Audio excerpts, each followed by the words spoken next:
Le régime d'Assad en Syrie s'est effondré. La famille de dictateurs qui a dominé le pays pendant 50 ans a été renversée par les rebelles en seulement 12 jours. Ahmad al-Sharaa, également connu sous le nom d'Abdul Mohammad al-Jilani, le chef du groupe rebelle HTS, était au centre de l'action.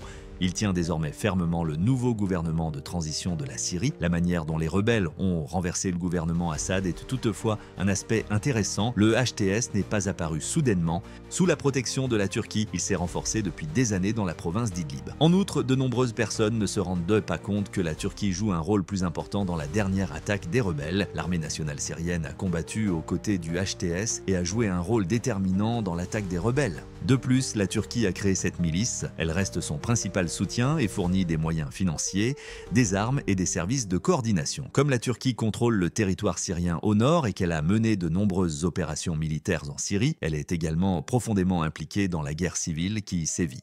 Il est à peu près certain que le président turc Erdogan était au courant des récentes intentions de soulèvement du HTS et qu'il les a peut-être approuvées. Ce rôle découle de la participation de la Turquie à un jeu d'échecs géopolitique avec les États-Unis, Israël et surtout l'Iran et la Russie. La Turquie est prête, comme toute autre nation, à se battre pour exercer une influence dans la région. Dans cette vidéo, nous allons examiner comment la Turquie a surpassé tous ses concurrents et quelles sont les raisons de sa domination actuelle en Syrie. Mais avant de commencer la vidéo, veuillez soutenir la chaîne en cliquant sur le bouton « J'aime » ci-dessous. La création de ces films demande beaucoup de temps et de travail et nous ne pouvons les faire que si vous nous aidez avec l'algorithme. Ceci étant précisé, passons maintenant à la vidéo. Comme vous l'avez peut-être remarqué, la guerre civile syrienne est extrêmement compliquée. Il y a au moins une douzaine de parties au conflit, pas seulement 2. Nous devons prendre un peu de recul pour comprendre comment la Turquie s'est impliquée dans ce conflit. L'histoire ne commence que dans les années 2010. À cette époque, Erdogan gagnait déjà en importance en Turquie et était Premier ministre du pays. Ses tournées au Moyen-Orient en 2010 et 2011 ont été le signe d'un tournant dans sa politique étrangère. Contrairement à sa stratégie extérieure précédente, Erdogan s'est efforcé de faire de la Turquie un acteur important au Moyen-Orient. Au même moment, des troubles ont éclaté dans de nombreux pays arabes. Des pays comme la Libye, l'Égypte, le Yémen et la Syrie ont connu de grandes protestations et des bouleversements politiques qui ont fini par être connus sous le nom de printemps arabe. L'oppression politique et les difficultés économiques en étaient deux des causes, et ce n'est pas un hasard si les voyages d'Erdogan ont coïncidé avec cette période.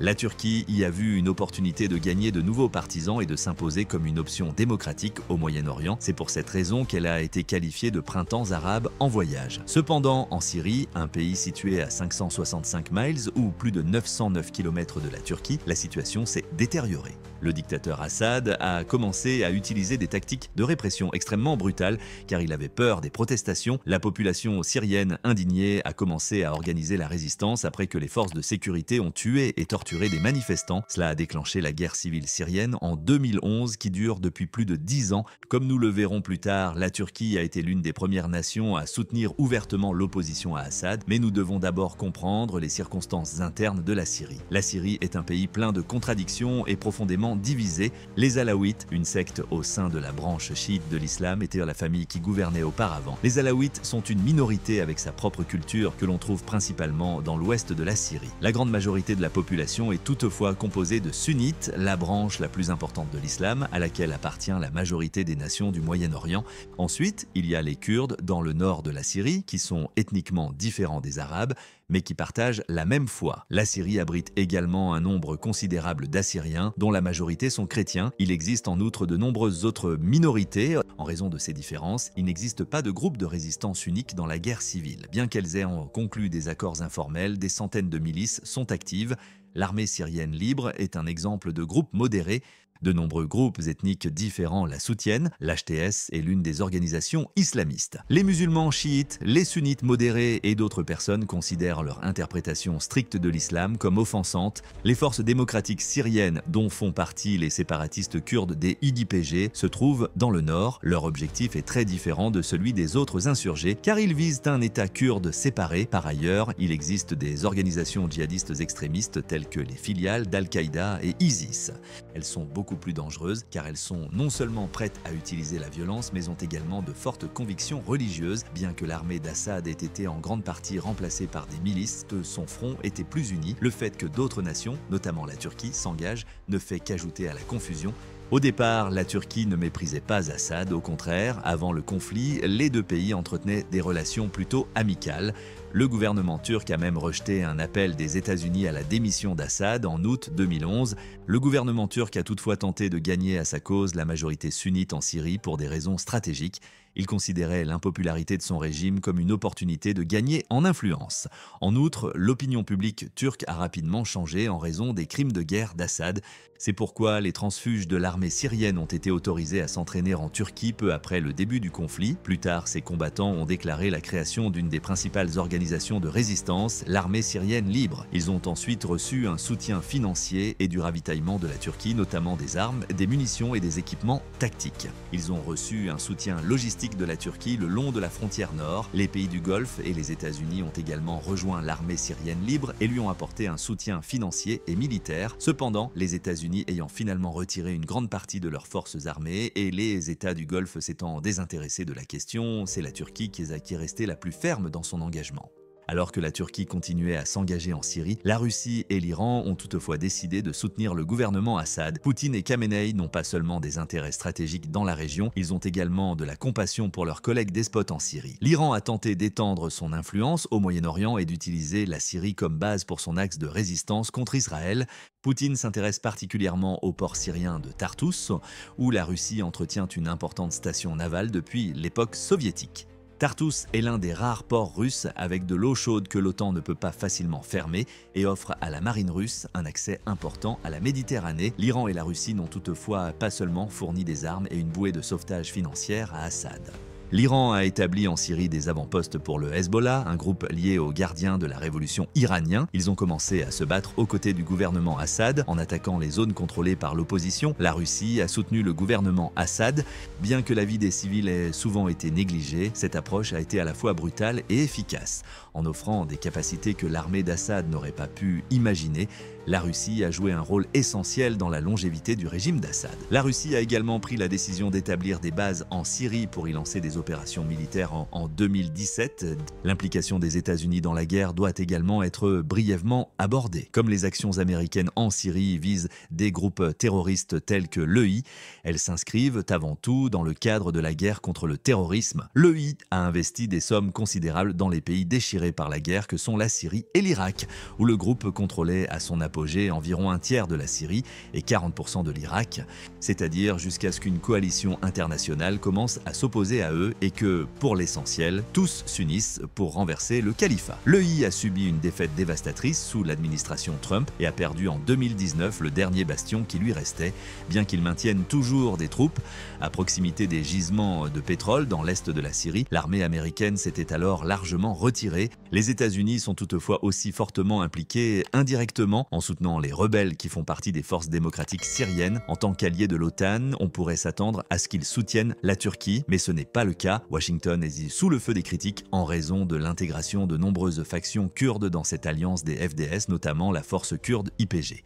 La Turquie estime que les UAYPG ont des liens avec le groupe terroriste kurde PKK.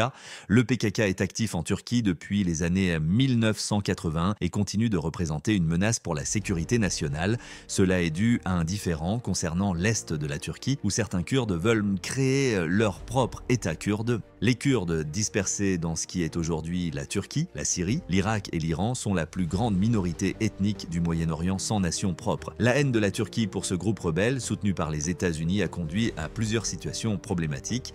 La Turquie s'est battue à plusieurs reprises contre les YPG. Ce faisant, la Turquie essaie de ne pas toucher les soldats américains qui soutiennent les YPG. Les conflits indirects entre partenaires de l'OTAN sont rares. L'opération militaire Bouclier de l'Euphrate, qui s'est déroulée entre 2016 et 2017, a été la première action militaire de la Turquie en Syrie. Une nouvelle incursion a eu lieu en 2018 avec l'opération Rameau d'Olivier, puis en 2019 avec l'opération Source de paix et en 2020 avec l'opération Bouclier de printemps que nous aborderons plus tard car elle concerne le HTS. Depuis 2022, la Turquie attaque des installations kurdes en réponse à une attaque terroriste contre une entreprise de défense turque. Elle en a détruit 47 il y a quelques mois.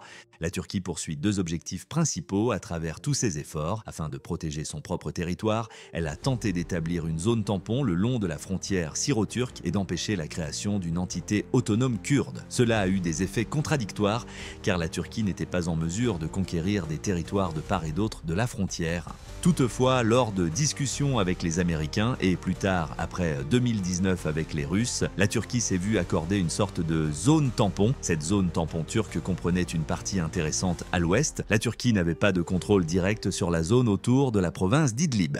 Il s'agit plutôt d'une région sous le contrôle des alliés de la Turquie. Comme le récent soulèvement a pris naissance dans cette région, nous allons nous y intéresser de plus près. Idlib a été un champ de bataille pour l'armée syrienne libre, soutenue par la Turquie au cours des premières années du conflit. Néanmoins, ils ont eu du mal à renverser le Hezbollah et les forces d'Assad dans la région. Les combattants djihadistes et islamistes ont profité des circonstances et ont pu s'emparer d'Idlib en 2015. Cependant, un an plus tard, un groupe islamiste et un groupe djihadiste se sont retournés l'un contre l'autre et ont commencé à se battre. Une troisième milice s'est jointe au conflit en 2017 et la région a complètement sombré dans l'anarchie. Cette année-là, le gouvernement Assad a lancé l'une des plus grandes attaques chimiques de la guerre contre une ville de la province d'Idlib. Plus tard, en 2017, la ville d'Idlib et la majeure partie de la région limitrophe de la Turquie ont été prises par l'organisation islamiste dirigée par Harrat Tahrir al-Sham. Il a chassé d'autres fanatiques après avoir vaincu quelques concurrents acharnés. Ils ont rompu leurs liens antérieurs avec Al-Qaïda en changeant leur nom de Jabhat al-Nusra en HTS. Plus tard, la Turquie a mis en place une douzaine de postes de surveillance après avoir envahi la région d'Idlib. Il est intéressant de constater qu'ils n'ont guère touché au HTS. La Turquie n'a toutefois pas immédiatement soutenu le HTS. En fait, la Turquie a soutenu des milices adverses qui étaient en lutte avec eux. Parmi ces forces concurrentes figuraient l'armée syrienne libre, le Front national de libération et les organisations islamistes Harrat al-Sham. La Turquie a toutefois commencé à coopérer concrètement avec le HTS après avoir reconnu sa position de force à Idlib. C'est l'attaque d'Assad en 2019 qui a réellement changé la donne. Avec l'aide de la Russie et de l'Iran, ces forces armées ont lancé une attaque importante sur ce dernier bastion rebelle afin de reconquérir la région. Pour Erdogan, il s'agissait d'une catastrophe imminente. Le déplacement d'1 million de personnes à Idlib qui ont pu se réfugier en Turquie a entraîné une catastrophe humanitaire. Comme le gouvernement syrien aurait accès à une route importante, la reprise des zones tampons tenues par la Turquie à l'est d'Idlib serait probablement la prochaine étape s'il voulait prendre le contrôle de la région. Début 2020, la Turquie a immédiatement pris des mesures pour empêcher cela. Bien que l'armée syrienne ait souvent encerclé ses postes d'observation, l'armée turque était déjà engagée dans des combats avec Assad. Erdogan a redoublé d'efforts en envoyant encore plus de troupes et en portant le nombre de postes avancés à 35 après que plusieurs soldats turcs ont été tués dans les combats. Le 27 février, la Turquie a lancé l'opération Spring Shield, une invasion frontale de la province d'Idlib. Il s'agissait d'une réaction à une attaque aérienne qui avait tué 34 soldats turcs et qui avait été menée soit par la Syrie, soit par la Russie. En l'espace de quelques jours, la Turquie a assassiné 165 soldats de l'armée d'Assad après avoir envoyé environ 20 000 soldats de l'autre côté de la frontière. Afin d'éviter un conflit généralisé entre la Turquie et Assad, la Russie a alors entamé des négociations de paix. Dans l'accord de Moscou de 2020, les nations ont convenu qu'Assad serait autorisé à conserver certaines de ses victoires et que les soldats russes et turcs protégeraient une zone sûre entre Assad et les forces d'opposition. En substance, la Turquie avait empêché l'effondrement du HTS. Par la suite, la Turquie a décidé de calmer la situation à Idlib en tolérant l'organisation. Cela s'expliquait par le fait que le HTS avait établi l'administration syrienne du salut comme administration locale. Erdogan avait auparavant déclaré qu'il était ouvert à la coopération avec tout gouvernement qui succéderait à Assad, y compris, dit-on, ceux d'obédience islamiste. L'un des derniers bastions rebelles était Idlib et la Turquie voulait maintenir le mouvement de résistance. Avant de poursuivre, je voudrais vous dire que j'en ai assez de voir des publicités partout. Combien de publicités YouTube a-t-il diffusé rien que pour cette vidéo? C'est pour cette raison que nous avons créé, il y a quelques années, un bulletin d'information appelé Global Recap. Nous vous fournissons régulièrement des nouvelles sans aucune publicité. Oui, exactement. À ce jour, nous avons distribué 2500 newsletters et aucune ne contenait de publicité. C'est la réponse pour vous si vous voulez des nouvelles mondiales sans censure ni publicité. Utilisez le lien dans la description ou le code QR sur l'écran pour vous inscrire immédiatement. Inscrivez-vous dès aujourd'hui pour en savoir plus sur le monde dans lequel vous vivez Les relations de la Turquie avec la province d'Idlib se sont resserrées au cours des années suivantes. La Turquie a refusé de retirer l'ETS de pays tels que la Russie, bien qu'elle ait été invitée à le faire. Grâce à la fourniture de services tels que les soins de santé et l'éducation par le gouvernement local, la situation sur le terrain s'est considérablement améliorée. La Turquie mérite d'être reconnue pour l'amélioration de l'économie locale. La lire turque a été introduite comme monnaie légale et offre une plus grande stabilité que son équivalent syrien. Le commerce le long de la frontière turque a été autorisé, ce qui a permis à la région de disposer d'un important nerf vital. En contrepartie, la HTS a permis aux organisations de la province d'Idlib, soutenues par la Turquie, de s'unir sous l'armée nationale syrienne. En établissant des voies de communication avec l'armée turque, le groupe HTS a évité une escalade régionale. Bien qu'il ne soit pas certain que la Turquie ait versé des fonds au HTS, celui-ci a reçu un soutien indirect de sa part. Les taxes et les droits de douane à Idlib génèrent une part importante des revenus du groupe, tandis que le commerce avec la Turquie soutient l'économie locale. Cette situation relativement stable a perduré pendant plus de 4 ans. En raison de tous les autres événements mondiaux qui se déroulaient à cette époque, personne ne prêtait attention à la Syrie. Toutefois, quelque chose a été planifié en secret par la Turquie et le HTS. Le cercle d'amis d'Assad a été fortement affaibli car la Russie a été distraite par le conflit en Ukraine et l'Iran a subi de lourdes pertes au Liban en raison du conflit en Israël. La Russie a besoin de ses avions de combat, de ses bombardiers et de ses hommes chez elle. Israël a également fréquemment bombardé les positions de la milice du Hezbollah iranien en Syrie, ce qui a fait perdre au groupe de nombreux combattants et armes. C'est ainsi que l'armée nationale syrienne, soutenue par la Turquie, et le HTS ont commencé à organiser une insurrection. Erdogan avait apparemment refusé leur demande antérieure de commencer en octobre. Lorsqu'ils ont redemandé un mois plus tard, ils ont très probablement obtenu l'accord de l'armée et du gouvernement turc. Ainsi, le 27 novembre, le HTS a poursuivi sa progression rapide avec l'aide de l'armée nationale syrienne turque. Ils ont rapidement progressé de la province d'Idlib vers Alep, Hama, Homs et finalement vers la capitale Damas, montrant que cette guerre éclair avait été bien planifiée. Poutine serait jaloux de ce genre d'opération militaire d'élite. L'écrasement des soldats d'Assad a très probablement été causé par un manque de soutien extérieur. Bien qu'il soit déjà trop tard, la Russie est intervenue et a largué quelques bombes sur les insurgés. Après avoir été contraint de se retirer, Assad a saisi l'opportunité de se rendre à Moscou où il a trouvé refuge. Cela a créé une situation intéressante et une opportunité de résoudre le conflit qui dure depuis 13 ans. Presque toutes les agglomérations syriennes sont désormais sous le contrôle du HTS et de ses alliés. La question cruciale est toutefois de savoir qui dirigera le prochain gouvernement. Un gouvernement de transition est désormais en place pour gérer les affaires du pays. Les ministres du gouvernement de sauvetage syrien basé à Idlib, notamment le chef du mouvement HTS, Mohammad Al-Jalani, ainsi que des représentants d'autres groupes rebelles, sont au cœur de ce processus. Lorsque tout se sera calmé et que les combats auront suffisamment diminué, des élections devraient avoir lieu dans quelques mois. Le HTS et la Turquie d'une part et les FDS d'autre part s'affronteront probablement dans une nouvelle phase. Le gouvernement de transition tentera de réunifier la Syrie et d'annexer la région nord-est contrôlée par les FDS. On ne sait toutefois pas encore comment cela va se dérouler. Il est très probable que le HTS et l'armée nationale syrienne s'imposeront. Vu leur popularité actuelle parmi les Syriens, ils auront probablement leur mot à dire sur la nouvelle constitution et auront de bonnes chances de remporter un référendum.